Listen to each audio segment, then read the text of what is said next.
De la mañana, Víctor Álvaro González, director de estrategia de la firma de asesoramiento independiente Next Step Finance. Víctor, muy buenos días.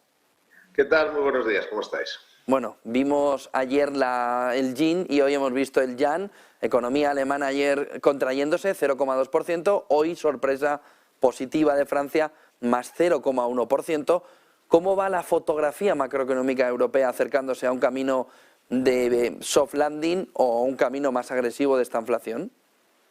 Bueno, hemos tenido un rebote respecto a la caída que generó la pandemia, que generaron los confinamientos. Muchas economías, la mayoría, se han situado a niveles de crecimiento similares o previos a la pandemia. La española es la que se ha quedado un poquito por debajo.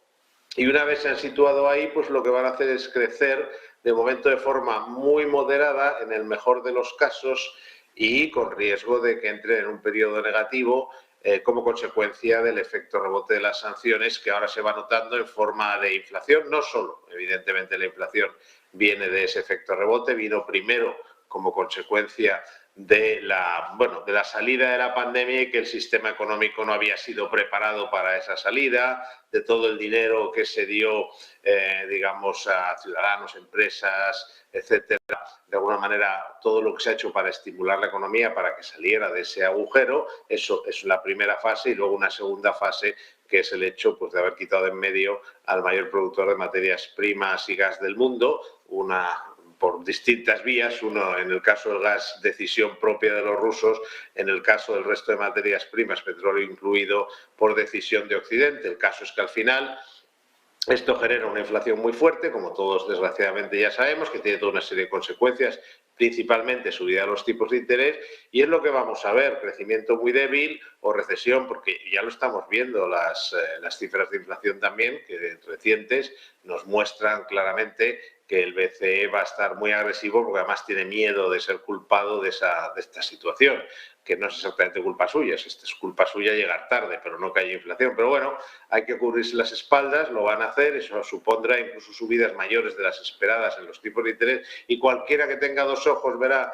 que si sigue subiendo el Euribor y no bajando el precio de los alimentos, por poner un ejemplo, o la gasolina, pues la economía europea es casi imposible que crezca. En el mejor de los casos, como digo, irá lampando, si me permitís la expresión.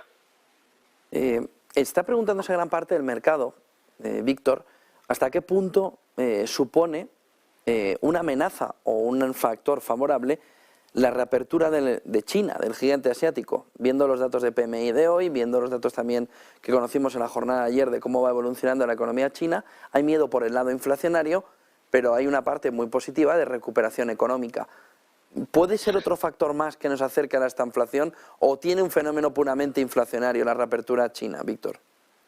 Yo creo que no lo tiene, o lo tiene en muy pequeña medida, por un motivo muy sencillo: que internamente la tendencia es al contrario, y es muy sencillo de entender. China, como todos los países en desarrollo, son consumidores masivos de materias primas, de energía, etcétera.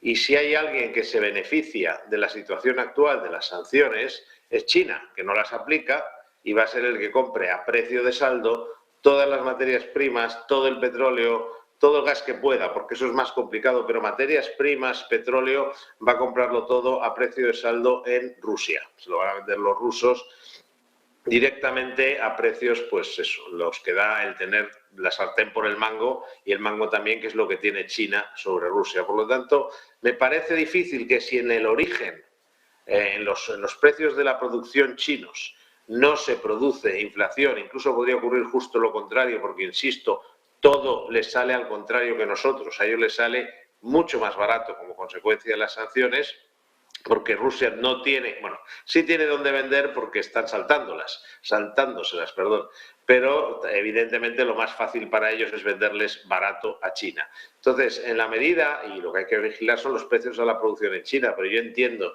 que, como para ellos el input de las materias primas y la energía es fundamental, porque son industrias, no son servicios, sobre todo China es industria como país emergente, en desarrollo, etcétera, bueno, pues lo normal es que no veamos una subida fuerte de precios en origen. Habrá que vigilarlo, pero yo no lo creo, porque, insisto, todo lo más importante para que ellos produzcan les sale muchísimo más barato como consecuencia de las sanciones.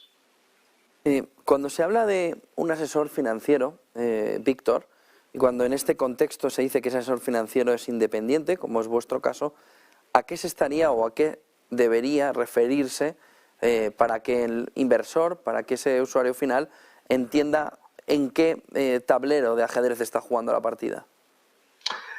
Pues a lo que dicen las normas europeas y las normas anglosajonas y en Estados Unidos y en Suiza, no a lo que dicen las entidades. En España la gente se hace llamar independiente sin serlo y de hecho es ilegal. Otra cosa es que, bueno, sea más o menos controlado esto, pero mucha gente que se dice independiente, la mayoría no lo es. ¿Por qué? Porque lo que dice la norma europea, MiFID, lo que dice las normas británicas, lo que dicen las normas norteamericanas, lo que dice el mundo entero, es, aunque aquí se salta un poco a la torera, es que es independiente el asesor que no cobra comisiones de los productos que recomienda. Ese es el que es independiente. Por lo tanto, un asesor que está llevándose una comisión por recomendar a sus clientes unos determinados fondos de inversión o por colocarlos en las carteras que gestiona de sus clientes, no es un asesor independiente porque así lo dice la ley y porque es de lógica. Si tú asesoras, tú no puedes ser arte y parte, sería como si el médico fuera el dueño de la farmacia. El médico tiene que decirle a la gente qué tiene que hacer para mejorar la salud. En este caso nuestro, y no ser el accionista del laboratorio para venderle la pastilla de su laboratorio o el medicamento de su laboratorio. En el caso de un asesor financiero, tiene que trabajar para el cliente y no puede ser que su beneficio, en muchos casos el único beneficio, esté en colocarle al cliente unos determinados productos que normalmente son los que le dejen a él mayor comisión. Esto, aparte de una falta de ética, es una falta de objetividad. Y además es algo que afecta mucho a la rentabilidad. ¿Por qué? Pues muy sencillo. Porque normalmente, por ejemplo, los productos que dan más comisión son los de más riesgo. Por ejemplo, los de bolsa, los de renta variable. ¿Qué hace el asesor que vive de esas comisiones cuando va a bajar la bolsa? Pues sí, yo no digo que no actúe, pero evidentemente le va a costar mucho más que uno que no depende de eso. Y esto hemos visto tantos ejemplos que realmente no hace falta insistir mucho en ello. Pero también en las comisiones. El asesor que vive de colocar productos está interesado en que su cliente pague altas comisiones, no bajas.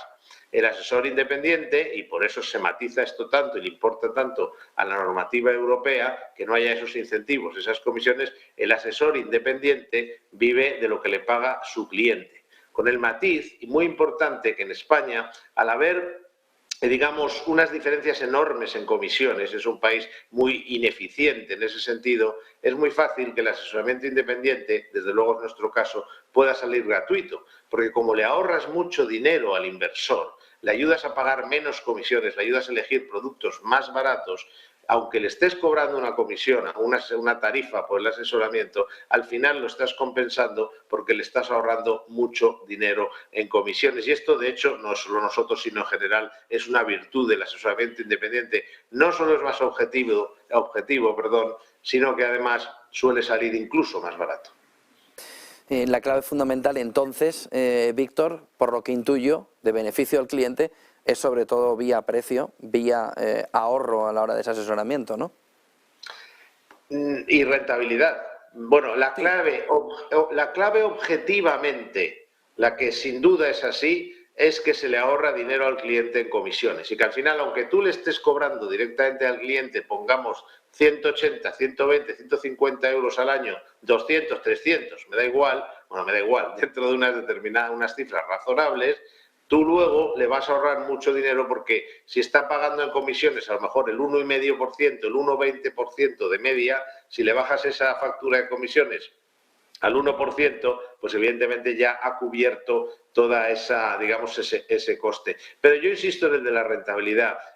Lo he dicho el ejemplo de la renta variable, pero el año pasado, por ejemplo, a primeros de año, como la renta variable empezaba a ir mal, los asesores no independientes, la gran mayoría, bancos, sociedades de valores, etcétera, empezaron a colocarle a la gente fondos de renta fija. Esto es un hecho, esto es objetivo también. Entonces, ¿qué pasó? Pues que los bonos cayeron a plomo y entonces la gente que tenía fondos de renta fija perdió pues, casi tanto, en algunos casos más, de lo que habría perdido en bolsa. ¿Cuándo? La solución ideal habría sido llevarles a fondos monetarios, que perdieron muy poquito, estamos hablando de décimas. Pero, ¿qué pasa?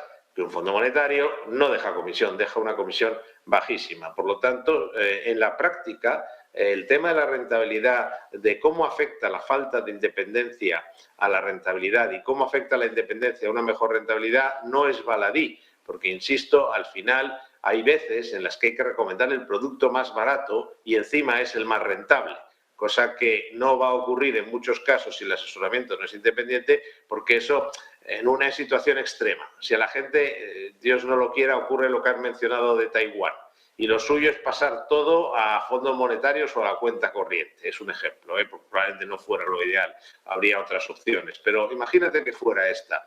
Pues hombre, la mayoría de los asesores no independientes quebrarían, porque simple y llanamente su comisión media, lo que están llevándose como comisión por colocar sus fondos, pasaría a lo mejor de ser el 1% a ser el 0,10%.